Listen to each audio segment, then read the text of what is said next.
On a beaucoup parlé de la santé mentale pendant le Covid et des personnes qui se pensaient un petit peu protégées de ce point de vue-là se sont retrouvées eux-mêmes en détresse, et ce qui a fait qu'on a un peu plus parlé de la santé mentale, des jeunes notamment. Docteur Juliette Martin, psychiatre, chef du pôle réhabilitation du CH La Chartreuse, responsable du C2RB, Centre référent de réhabilitation psychosociale de Bourgogne. Et il y a plusieurs initiatives qui existent, on en parle un peu plus positivement dans les médias, mais il y a régulièrement des propos qu'on peut appeler un peu psychophobes. C'est pas forcément dans les termes, ça va être de considérer que parce qu'il y a un trouble, une personne ne peut plus suivre un chemin qu'elle s'était donné, donc par exemple dans les études. Parce qu'il y a un trouble mental, on ne peut pas faire quelque chose ou on est privé de quelque chose.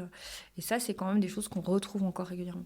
Y compris chez les personnes concernées qui finissent aussi par internaliser cette stigmatisation, c'est ce qu'on appelle le stigma internalisé, et qui est un des freins au rétablissement après un trouble psychique.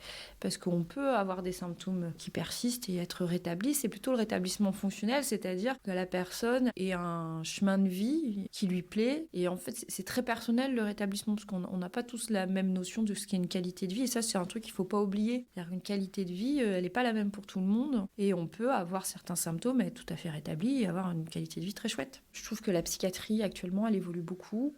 Voilà, il y a plein de courants psychiatriques qui étaient plutôt développés à l'étranger et peu en France, qui là ont vraiment émergé. Alors je parle de la réhabilitation, je parle de tous ces courants-là. Créer des nouveaux outils, créer des nouvelles perspectives, continuer à se former, parce que la psyché est complexe, la santé mentale c'est complexe, et c'est essayer vraiment de démêler l'histoire de la personne pour bien comprendre ce dont elle souffre, parfois au pluriel. En 2023, il y a eu beaucoup de choses au niveau du pôle et du service.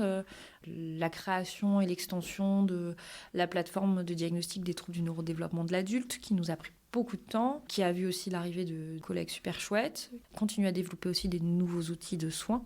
En 2023, il y a eu le congrès réhabilitation psychosociale, qui était le premier Bourgogne-Franche-Comté, qui s'est super bien déroulé.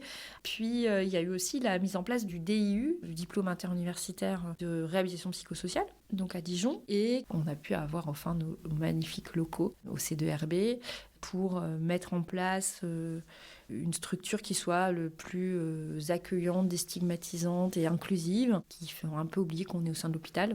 Pour 2024, j'espère continuer à développer des soins centrés sur la personne. C'est là-dessus qu'on va travailler aussi. On part de la personne. On part de la volonté de la personne, du projet de la personne, des aspirations de la personne, plutôt que des symptômes et de la maladie.